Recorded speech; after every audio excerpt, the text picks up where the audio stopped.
तो नवरात्रि इवेंट इससे पहले कभी आपने किया है? मैंने लाइफ में आज तक कभी डांडिया नहीं किया। मेरा जो ओवरऑल एक पूरी लाइफ रही है उसमें हमेशा स्ट्रगल रहा है। और जो मेरा बचपना गुजरा है ना उसमें जैसे दिवाली से जुड़ी हुई बड़ी सैड मेमोरीज हैं मेरी लाइफ। मैं हमेशा नॉर्मल ढंग से नहीं, बहुत एबनॉर्मल ढंग से मैं काम करता रहा हूँ। मैं 18-20 घंटे काम अब करता सर मैं सुना 12-13 की एज से वर्क स्टार्ट कर दिए थे। नहीं, मैं 7.25 साल की एज से वर्क स्टार्ट कर दिया। मैं कभी भी बोर नहीं होता। जब मैं अकेला रहता हूँ, अगर मेरे पास इंटरनेट नहीं है तब भी मैं बोर नहीं होऊंगा, है ना। मेरे पास कुछ ना कुछ ऐसा चक्कर रहेगा जिसकी वजह से मैं खुश रहूँगा।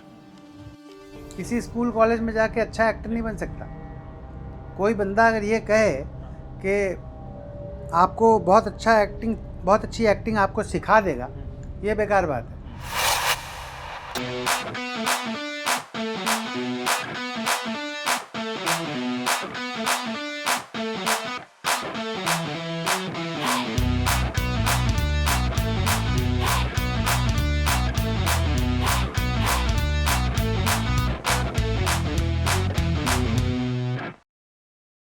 तो हेलो फ्रेंड्स, लेकर आ गए एक और शानदार सी वीडियो हमारे चैनल पॉडफ्लिक्स पे। और आज हमारे साथ बहुत ही स्पेशल गेस्ट हैं सानंद वर्मा जी, जो कि बहुत ही ज़्यादा अच्छे एक्टर हैं। एंड इन पर्सन इनकी जो ह्यूमिलिटी है कोई मैच नहीं है। बहुत ही ज़्यादा सेलिब्रिटी से मिला हूँ लेकिन कभी ऐसी ह्यूमिलिटी मुझे कभी नहीं मिली। और सर सबसे पहले तो वेलकम है हमारे शो पे। 10 सौभाग्य शो इसका नाम है। आपके साथ इसका शुभारंभ करते हैं। सर सबसे पहले तो अंबिकापुर आके कैसा लग रहा है? बहुत अच्छा लग रहा है मेरे भाई। अंबिकापुर के लोग मुझे बहुत अच्छे लगे यार। बहुत ही जनरस हैं, बहुत ही जॉली मूड के हैं और बड़े ऑनेस्ट, बड़े प्योर, जो होता है ना प्योर सोल जो होता है, सब पवित्र आत्माएं लग रही हैं मुझे।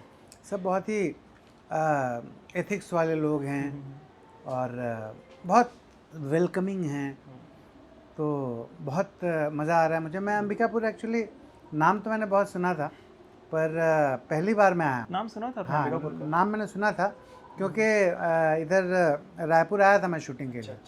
तो अंबिकापुर का नाम तो सुन रहा था मैं। और क्योंकि मुंबई में अंबिकापुर का नाम कम ही सुनने को मिलता है। हाँ, नहीं तो मैं जब रायपुर शूटिंग के लिए आया था ना तब मैंने सुना था अंबिकापुर का नाम।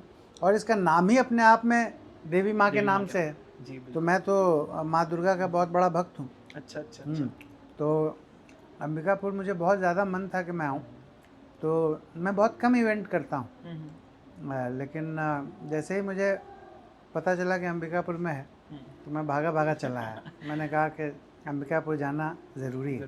बहुत अच्छा डिसीजन था सर। जैसे ही यहाँ पे अनाउंसमेंट हुई तो इतना ज़्यादा क्रेज़ आया कि सानंद वर्मा सर आएंगे। और आपको जो कैरेक्टर भी है भाभी जी घर पे, उसके बारे में चर्चा करेंगे आगे।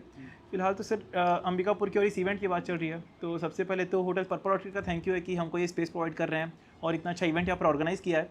और हम सब उसकी ऑर्गेनाइजिंग कमेटी में सर स्पेशल गेस्ट के रूप में यहाँ पर आए हैं। तो सर अभी इवेंट में हम जाने वाले हैं, अभी गए भी नहीं हैं। जी।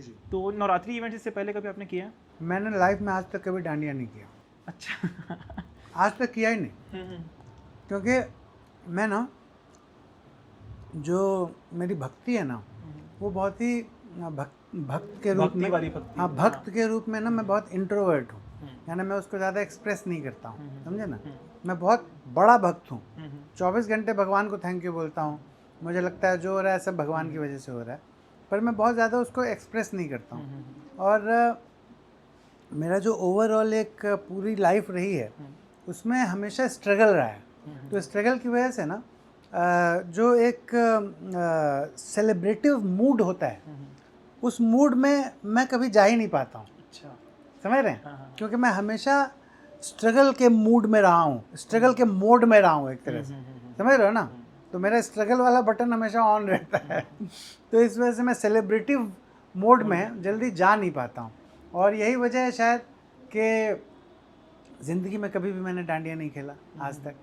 हाँ, मैंने भाभी जी में ज़रूर अतरंगी डांडिया सीन्स दिए हैं, है ना, कैमरे के सामने किया है ये सब, लेकिन ऑफ कैमरा मैंने नहीं खेला है कभी भी। सर जैसे आप बता रहे हैं सेलिब्रेटिव मूड में आप भक्ति के रूप में नहीं जा पाते हैं, तो वो जो दिवाली होती है या होली होती है उन फेस्टिवल्स में आप कैसे एंजॉय करते हैं? असल में दिवाली में ना बहुत एक्चुअली चक्कर क्या है ना, शायद इसके पीछे एक बहुत बड़ी वजह ये है कि मैं अंदर से ना जो मेरी सच्चाई है वो ये है कि मैं बहुत ही बड़ा लोनर आदमी हूँ।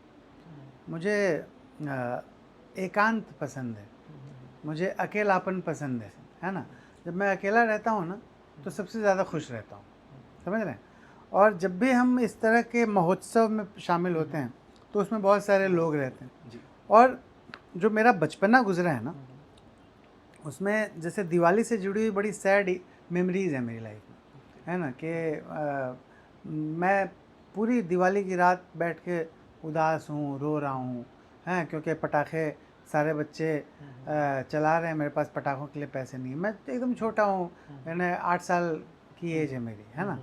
तो वो जो क्या होता है ना कि जो कुछ लाइफ की कुछ मोमेंट्स होते हैं, लाइफ के कुछ मोमेंट्स जो कि कभी भी आपके जहन से, आपकी मेमोरी से डिलीट नहीं होते।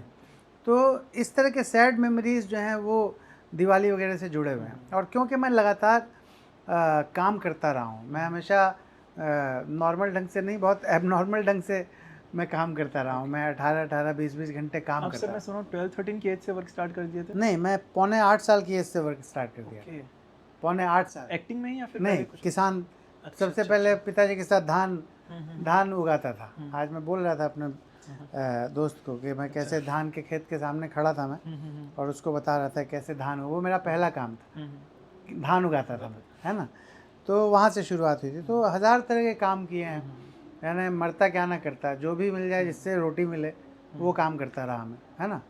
तो इसलिए बहुत ज़्यादा मैं फेस्टिवल वगैरह को बहुत एग्रेसिवली सेलिब्रेट नहीं कर पाता हूँ। सर बट ये शिफ्ट कैसे हुआ? मतलब आप बता रहे हैं कि पहले आपको एकांत में रहने से डर लगता था, या फिर डर नहीं लगता था, बुरा तो फील करते थे कि लोग बाहर एंजॉय कर रहे हैं, मैं नहीं जा पा रहा हूँ उन बाउंड्रीज हाँ, तक। वो बात है जब मैं पौने 8 साल का बच्चे थे, है ना। उस समय जब बाकी के बच्चे जो पटाखे चला रहे होते थे, मेरा भी मन करता था ना कि मैं पटाखे चलाऊं, लेकिन मेरे पास पैसे नहीं थे, तो इस वजह से मैं नहीं चला पाता था, तो दुखी रहता था ना। तो अकेला बैठा रहता था, बाकी बच्चे सब पटाखे चला रहे थे, मैं अकेला चुपचाप बैठा हूँ सीढ़ी पे।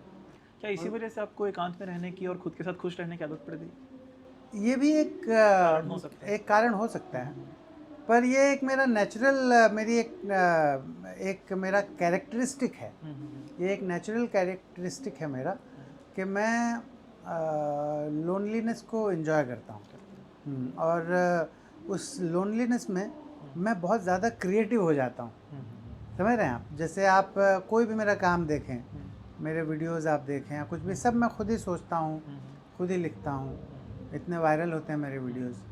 तो वो सब जो है ना वो मेरी बेसिकली क्रिएटिविटी को, मेरी लोनलीनेस जो है ना वो बूस्ट करती है, समझ रहे हैं। तो इस वजह से शायद मैं उसको एंजॉय करता हूँ, अपनी लोनलीनेस को। मैं कभी भी बोर नहीं होता जब मैं अकेला रहता हूँ। अगर मेरे पास इंटरनेट नहीं है तब भी मैं बोर नहीं होऊंगा, है ना। मेरे पास कुछ ना कुछ ऐसा चक्कर रहेगा जिसकी वजह से मैं खुश रहूँगा। हो सकता है कुछ कहानी सोचने लगूँ, अगर इंटरनेट नहीं है तो मैं आंख बंद करके किसी फिल्म की कहानी सोचने लगूँगा, है ना। उसको मैं लिख दूँगा, उस फिल्म को लिख दूँगा, फिर उसके बारे में सोचूंगा कैसे बनाई जाए फिल्म। तो यू नो क्रिएटिव लोग, जो जेन्युइनली क्रिएटिव लोग होते हैं ना स्वभाव, वो कभी भी बोर नहीं होते। They exactly know how to utilise their time, वो कभी बोल नहीं। सर जैसे कि आपको बताना चाहूँगा, मैं भी एक्टिंग करियर में ही अभी ट्राई कर रहा हूँ, परस्यू कर रहा हूँ एक्टिंग को फुल टाइम। तो क्या ये ज़रूरी है या फिर एक बेनिफिट होता है अकेले रहना जिससे कि हम क्रिएटिवली सोच पाएँ? नहीं, ऐसा कुछ नहीं। एज एन एक्टर कुछ टिप्स आप देना चाहेंगे? देखो, सीधी सी बात है, जिसमें तुमको मज़ा आए वो करो, है ना। सबसे ज़्यादा ज़रूरी चीज़ एक ही है कि जो best performances of the world है ना, रिसर्च करो, जो टॉप क्लास के परफॉर्मेंसेज हैं, ऑस्कर विनिंग परफॉर्मेंसेज हैं, है ना, नेशनल अवार्ड विनिंग परफॉर्मेंसेज हैं। तो जो अच्छे अच्छे परफॉर्मेंसेज हैं जिनकी लोग बहुत तारीफ़ करते हैं, तो उस कंटेंट को एक बार मत देखो, 4 बार देखो और उससे सीखो, ऑब्ज़र्व करो। जो ऑब्जर्वेशन टेक्निक है ना, ये बहुत कमाल की टेक्निक है। ऑब्जर्वेशन टेक्निक से ही अच्छा एक्टर बना जा सकता है। किसी स्कूल कॉलेज में जाके अच्छा एक्टर नहीं बन सकता। कोई बंदा अगर ये कहे कि आपको बहुत अच्छी एक्टिंग आपको सिखा देगा, ये बेकार बात है ना। वो आपको पॉलिश कर सकता है, वो आपको टिप्स दे सकता है। जैसे कि मैं आपको ये टिप दे रहा हूँ कि ज़्यादा से ज़्यादा ऑब्ज़र्व कीजिए, है ना, कौन बंदा कैसे खड़ा है, उसका बॉडी लैंग्वेज क्या है, वो कैसे चलता है, वो कैसे बोलता है, वो अपने बॉडी मसल्स को कैसे यूज़ करता है, उसका हैंड जेस्चर क्या है, दुनिया भर की चीज़ें हैं। कोई बंदा मान लो हकलाता है तो वो कैसे हकलाता है ना, कोई अंग्रेज़ है वो कैसे बात करता है, उसका टंग का मूवमेंट क्या होता है ना। There are thousands of things that you can observe and improve your acting skills. Sir जैसे कि आप बताएं कि बचपन में आप खेती बाड़ी से काम स्टार्ट किए थे, तो वहाँ से मुंबई का ट्रांजिशन कैसे हुआ और एक्टिंग का ट्रांजिशन कैसे हुआ? ये बहुत लंबी कहानी है। मैं बचपन से एक एक्टर था। मुझे हमेशा ये लगता था कि मैं एक नेचुरल एक्टर हूँ। बचपन में भी मैं देवानंद साहब का फ़ैन था। तो देवानंद साहब जैसे ऊपर तक का बटन लगा के रखते थे ना, तो बहुत तेज़ धूप रहती थी, 50 डिग्री सेल्सियस टेम्परेचर रहता था, और उसमें मैं ऊपर तक का बटन लगा लेता था और देवानंद की तरह ऐसे चलता था ये ऐसे। तो जो बाकी के मेरे संगी साथी थे वो कहते थे कि यार कैसा पागल लड़का है ये, ऐसे इतनी गर्मी में ऐसे धूप में देवानंद की तरह चल रहा है। तो मतलब ये है कि मुझे हमेशा से ये फीलिंग थी मेरे अंदर कि मैं एक नेचुरल एक्टर हूँ और सिंगर भी हूँ। दोनों हूँ, एक्टर भी हूँ, सिंगर भी हूँ। तो लेकिन वही है ना कि जब आपके पास रिसोर्सेज नहीं हैं, है ना, जब आप बड़े बाप की औलाद नहीं हो, जब आपको 2 वक्त की रोटी के बारे में सोचना पड़ता है, तो फिर आप जो आपके दिल का काम है उसको परस्यू नहीं कर पाते हैं, है ना। जो भी सामने आता है आप उसको ले लेते हैं, है ना, ताकि शाम की रोटी का इंतज़ाम हो जाए, है ना। तो बस वही मेरे साथ था, जो भी काम मिलता गया करता गया। पहले किसानी की, फिर वापस मैं खुद में 8.5-9 साल का रहा हूँगा उस समय, जब मैंने पहली बार एक बच्चे को ट्यूशन दिया। तो मुझे 15 रुपये मिले थे उसके, 15 रुपये मंथली। पहली जो मेरी जो कैश की पहली कमाई थी, जो कैश मेरे हाथ में आया था, मुझे आज भी याद है। मैं 9-10 साल का बच्चा था और मैंने एकदम नर्सरी के बच्चे को ट्यूशन दिया था और मुझे 15 रुपये सैलरी मिली थी, और वो मैंने जाके अपनी माँ के हाथ में दिया था। वो मेरी पहली कमाई थी, 15 रुपये, समझ रहे हैं आप। तो वो किया, ट्यूशन किया। पिताजी का एक स्मॉल टाइम बुक पब्लिशिंग का बिज़नेस था, तो उसमें उनका राइट हैंड था मैं, उन्हीं यानी उनका राइट हैंड लेफ्ट हैंड सब मैं ही था। तो उनको असिस्ट करता था, प्रूफ रीडिंग करता था। फिर नॉवेल्स लिखे मैंने, हज़ार पेज के 3 नॉवेल लिखे। फिर कहानियाँ लिखी, वो कहानियाँ मिराकुलसली नंदन जैसे बड़े चिल्ड्रंस मैगज़ीन में छप गई वो कहानियाँ, और उसके मुझे अच्छे खासे पैसे भी मिले।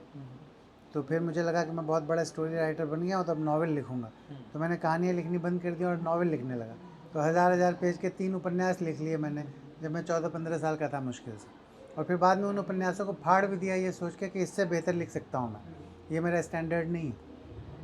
हाँ, वो किया। तो ये सब करता रहा। नंदन वगैरह में मेरी कहानियाँ छपी थी, तो उस बेसिस पे मुझे एक बहुत बड़े अखबार में जॉब मिल गई, और वहाँ पे मैंने एक्स्ट्राऑर्डिनरी परफॉर्म किया। तो बेसिकली जर्नलिज़म किया। जर्नलिज़म के बाद फिर इलेक्ट्रॉनिक मीडिया में आ गया, एक चैनल लॉन्च किया, उसका लॉन्च प्रोग्राम मैंने डायरेक्ट किया। तो मतलब ये है कि बहुत सारी चीज़ें मैंने की, और इस सब का जो लब्बो लुबाब है वो ये है कि मैंने हमेशा एक्स्ट्रा ऑर्डिनरीली हार्ड वर्क किया, समझ रहे। हाँ, मैंने कभी भी कोई शॉर्टकट नहीं ढूंढा। मैंने ये किया कि बाकी के जो मेरे संगी साथी थे, जो मेरे कुलीग्स थे, वो अगर 8 घंटे काम कर रहे थे तो मैं 18 घंटे काम कर रहा था। और वो मैं बचपन से कर रहा हूँ, ऐसा नहीं कि नया शुरू किया, बचपन से कर रहा हूँ। तो इस वजह से मैंने दिल्ली यूनिवर्सिटी से कॉरेस्पॉन्डेंस कोर्स में ग्रेजुएशन किया है। और मैं जब कॉर्पोरेट में था, मेरी लास्ट जो जॉब थी, हाँ, मल्टीनेशनल कंपनी में मैं काम करता था, और मेरे अंडर में 15 लोग काम करते थे। वो लोग, कोई न्यूयॉर्क यूनिवर्सिटी से पढ़ के आया था, कोई IIM अहमदाबाद से पढ़ के आया था MBA। वो सब मेरे अंडर में काम करते थे, मेरे सबॉर्डिनेट्स थे, मुझे रिपोर्ट करते थे, मैं उनका बॉस था। मैं कभी स्कूल कॉलेज भी नहीं गया, है ना। तो ये हुआ है सब भगवान की दया से, माँ की कृपा से। और मैं जो लगातार ज़्यादा काम करता रहा कंसिस्टेंटली, उसकी वजह से। सर जो अभी क्लियर स्पीच मैं देख रहा हूँ, ये सिर्फ ऑब्जर्वेशन से तो नहीं आ सकती, ये प्रैक्टिस से आई है या कैसे आई है जो एकदम कंटिन्यूअस क्लियर स्पीच है? हमको लगातार ऑब्जर्व करना पड़ता है, हमको लगातार प्रैक्टिस करनी पड़ती है। अभ्यास सबसे ज़्यादा ज़रूरी है। मैं जब 8.5-9 साल का था तब मैं किताबें बेचने जाया करता था बुक शॉप्स में। तो शॉप टू शॉप जाके मैं, क्योंकि होल सेलर थे हम, पिताजी का बुक पब्लिशिंग का बिज़नेस था, तो किताबें बेचने जाया करता था। जब किताबें बेचने जाया करता था तो कोई मुस्लिम शॉपकीपर अगर रहता था, क्योंकि उस समय जो उपन्यास थे ना मेरे भाई, वो उन उपन्यासों में उर्दू के अल्फाज का बहुत इस्तेमाल होता था हैं।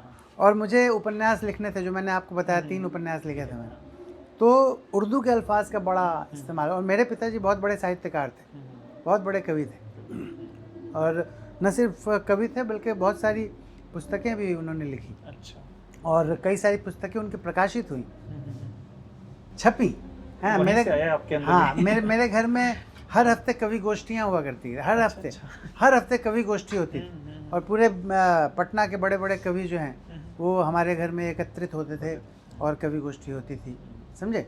और हम भुखमरी की हालत में रहते थे, फिर भी पिताजी कर्ज मांग के चाय और समोसे का इंतज़ाम करते थे। उन जो कवियों को कुछ खिलाने, जलपान बोलते थे उसका जुगाड़ करते थे पिताजी। तो इतने ज़्यादा पैशनेट थे पिताजी लिटरेचर को लेके, है ना। तो मैं उनका बेटा हूँ, तो मेरे अंदर भी था। तो मैं मुस्लिम बुक सेलर्स जो होते थे उनसे मैं उर्दू के अल्फाज सीखता था। जब बच्चे पतंग उड़ा रहे होते थे, गुल्ली डंडा खेल रहे होते थे, उस समय मैं उर्दू के अल्फाज सीखता था। मैं उनसे पूछता था इसका क्या मतलब है, इस वर्ड का क्या मतलब है, ये क्या है, कहाँ पे नुक्ता क्या। तो मेहनत से होता है, आपकी लगन होनी चाहिए, आपकी चाहत होनी चाहिए, और आपका हार्ड वर्क होना चाहिए। ये सब होता है तब चीज़ें आती हैं। सर आपकी पूरी जर्नी सुन के लग रहा है स्ट्रगल के साथ साथ सब कुछ हुआ, लेकिन फिर भी आप खुशी खुशी सब कर रहे थे। कोई ऐसा सैड मोमेंट कभी नहीं आया जो बहुत ही सैड लगा, उसे ओवरकम करने में बहुत टाइम लगा, या आज भी याद करते हैं तो थोड़ा सा वो? सैड मोमेंट तो आते ही हैं लाइफ में। अगर सैड मोमेंट नहीं आएंगे तो हम सीखेंगे कैसे। सैड मोमेंट आते हैं, उन्हीं से हम सीखते हैं। वी लर्न आवर लेसन्स, है ना। तो लेसन तो हमेशा हम नेगेटिव एक्सपीरियंसेस से ज़्यादा सीखते हैं, और वो हमेशा दिमाग में रहता है। तो बहुत सारे सैड मोमेंट्स भी आए हैं, लेकिन क्या होता है ना कि जब आप लगातार सैड मोमेंट्स का सामना करते हैं, जब आप लगातार फेलियर का सामना करते हैं, तो फिर आपके अंदर फेलियर को फेस करने की जो स्ट्रेंथ है वो बढ़ती जाती है ना, वो इंक्रीज़ होती जाती है। तो आज की डेट में मैं ये कह सकता हूँ कि मैंने इतने सारे सैड मोमेंट्स का सामना कर लिया है कि अंदर से मैं बहुत मजबूत बन गया हूँ। तो अब अगर मुझे कोई सैड मोमेंट देखना पड़ता है अपनी ज़िंदगी में, तो मैं उसके सामने अब मुस्कुरा देता हूँ, हंसता हूँ। सर ये शक्ति भगवान से भी आई है, जो भक्ति की बात हम कर रहे थे? भगवान से तो मेरे भाई सब कुछ भगवान से ही आया है। क्योंकि देखो सबसे बड़ी बात ये है ना कि मेरा ये मानना है कि जो ह्यूमन बॉडी है, हमने मोबाइल बना लिया, हमने इंटरनेट बना लिया, हमने मिसाइल्स बना लिए, हमने बहुत ज़्यादा साइंटिफिकली बहुत ग्रो किया है ना। लेकिन ह्यूमन बॉडी की रचना तो किसी वैज्ञानिक ने की नहीं, है ना। और इतना ज़्यादा परफेक्ट कुछ क्रिएशन है नहीं। जो ह्यूमन बॉडी है, ये ह्यूमन बॉडी क्यों हम बोलें, कोई भी जो जीवात्मा है, चाहे वो सांप है, वो बिच्छू है, वो छिपकली है, हर चीज़ जो नेचर ने बनाई है वो एकदम परफेक्ट लगती है, कितनी खूबसूरत लगती है। और वो हमने नहीं बनाया, वो किसी वैज्ञानिक ने तो नहीं बनाया, तो किसी ने तो कुछ तो है, तो वो जो कुछ भी है वही भगवान है। सिंपल लेमैन्स लैंग्वेज में मैं यही बोलता हूँ कि वो जो कुछ भी है, जिसने इन सारी चीज़ों को बनाते हुए परफेक्शन अचीव किया, यू नो, तो वो जो भी वो शक्ति है वो ईश्वर है ना। तो ईश्वर ही सब करता है, हम क्या है, हम तो बस निमित्त मात्र हैं। और सर लास्ट में एक सॉन्ग हो जाए आपकी तरफ से, छोटा सा कुछ गुनगुना दें। और एक नया गाना भी सुनाता हूँ। बिल्कुल बिल्कुल। तो दोनों वेरिएशन हो जाएगा। सोनिया ओ सोनिया, तुम्हें देखता हूँ तो सोचता हूँ, बस यही तुम जो मेरा साथ दो, सारे गम भुला के जी लो मुस्कुरा के जिंदगी, तू दे दे मेरा साथ, थाम ले हाथ, चाहे जो भी हो बात, तो बस दे दे मेरा साथ, तू दे दे मेरा साथ, थाम ले हाथ, चाहे जो भी हो बात, तो बस दे दे मेरा साथ। वाह वाह वाह, बहुत बहुत बहुत बढ़िया सर। सर बहुत ही ज़्यादा अच्छा, मतलब आज तो सर स्टेज पे आपको देना पड़ेगा।